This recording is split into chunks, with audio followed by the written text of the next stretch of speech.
تاکید لەوە ئەکاتەوە کە کابرا مادام نکوڵی لە فەرزێک کردووە یان حرامێکی بە حەواڵ زانیوە ئەبێ لێی پەشیمان بێتەوە لەناو خەڵکی ئیعلانی بکە و شایەتمانەکەی بێنێتەوە. لەبەرەوە زۆر زەروریە برایانی بەڕێز ئینسانی مسلمانی خاصن داعیەکان ئەو شخصیەتە مسلمانانە وا نەزانن کە کابرا ئەبێ بە کافر کلچی لێڕوێ شاخ دەرەکا قۆچ دەرەکا هەر کابرا هەرە و مسلمانەیە بەڵام کوفری واشی لێوە دەرەکەوێت حتا عولەمای ئەهلی ئیسلام کە باسی کوفریان کردووە دەرکەوتنی کوفر لە مسلمانەوە فەرمویانە لەوانەیە کابرا لە نێوانی بانگ و قامەتا پێی کافر ببێتەوە. ئەوەندە زۆرە نەک ئێستا گەیشتوێتە ئەو ڕادێ کابرا هاوارەکە جنێو بە ئیسلامەدا لەسەر ئیسلامە نووسێ مەلایەکی کل کە مەلایەکی نەخوێنەوار لەولاوە تابعی سوڵتان دەسەڵاتداران یان یەکێکی تری نەخوێنەوار کە غەیری ئەو کتێبە فقهی بەردەستی خۆی هیچ شتێکی تری لێ شارەزا نەبوو یان ئەوەندە متەئەسیر بە مەذهبی ئەشاعیرە بە قەدیمیەکان متەئەخیرەکان هیچ کەسێکی بەلاوە کافر نییە.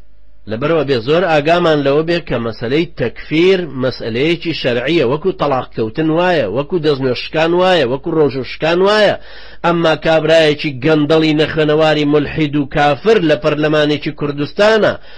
تەکفیری خستوەتە ریزی ئەوەی سیارەیەکی مفەخەخی بردووە لە وەزارەتەکەی تەقێنێتەوە هەردووچانی ناوناوە ئیڕاب یاسای دژە تیرۆری بۆ چاپکردون و بۆ بڵاوکردوونەتەوە مەرفوزە مەردوودە لەسەری ڕەتدانەوەی پێویستە لەسەری. کابرای مسلمان چۆن بۆ خۆی جایز کردووە ڕازی بێ بە قانونێکی وە چۆن مناقەشەیەکە چۆن ڕێگای پێدا ئەسڵەن باسی ئەوە بێنە پێشەوە باشە بۆ ئەگەر هاتوو فەقەرە تەلاقێکیان هێنایە پێشەوە یان تەعەدود الزەوجات فرە ژنیان هێنایە پێشەوە ئەشێبی خەینە ڕیزی ئەوەی کە کابرا بەرهەڵستی کۆریەکان بکە لە هەولێرە یان بەرهەڵستی ئەمریکایەکان بکە لە بەکرەجۆیان لە شوێنێکی تری سلەیمانی ناشێ ئەمانە تێکەڵ و پێکەڵ یەک بکرین. سیاسەتی ئەمڕۆی ئەم دوو حیزبە فاشلە عەمیلە نابێ وامان لێ بکەن ئەحکامە شەرعیەکان بگۆڕین. ئەمە ئەحکامی شەرعین ئەم ئەحکامە شەرعیانە نابێ ڕێگا بدرێ دەسەڵاتداران دەستی تێخەنە جینا وەکو مەسیحێتێکە دینەکەمان لێ گۆڕێ نابێ ڕێگاش بدەین بە ختوکەدانی سۆز و هەستی خەڵکەکە ڕێگایان پێ بدەین بڵێن قەیناکە لەبەر خاتریەوەی ئەمان وا نەزانن کافر بوون دەقەیناکە کاکە کافر نەبووی بڕۆ لێی گەڕێ دەقەینا ئەمەشیان حەڵال بوو بۆ تۆ بڕۆ بیکە قەینا ئەمان محتاجی.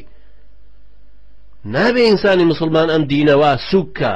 ئەوەندە ئاسان بیداتە دەست خەڵکی جورئەتیان بۆ دروست بێ پەرژینی پێوە نەهێڵنەوە بە هەموو شێوەی خەڵک ئیجتیهاداتی تیا بکە نەخوێنەوارە لە خۆی ئیجتیهاد لە ئەحکامێکی گەورەی حەڵاڵ و حەرامەکە و بە کەیفی خۆی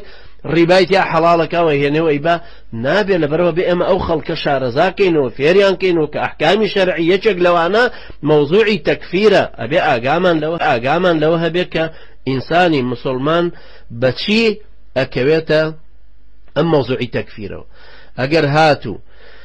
گفتارێکی کوفرینی لێ دەرکەوت یان ڕەفتار و کردارێکی کوفرینی لێ دەرکەوت هەر ئەم دەرکەوتنی ئەم قەولە دەرکەوتنی ئەم کردارە بۆ خۆی حکمی کوفری دێنێتە سەر با هەرچی شتێکی تری لە ناخا هەبوو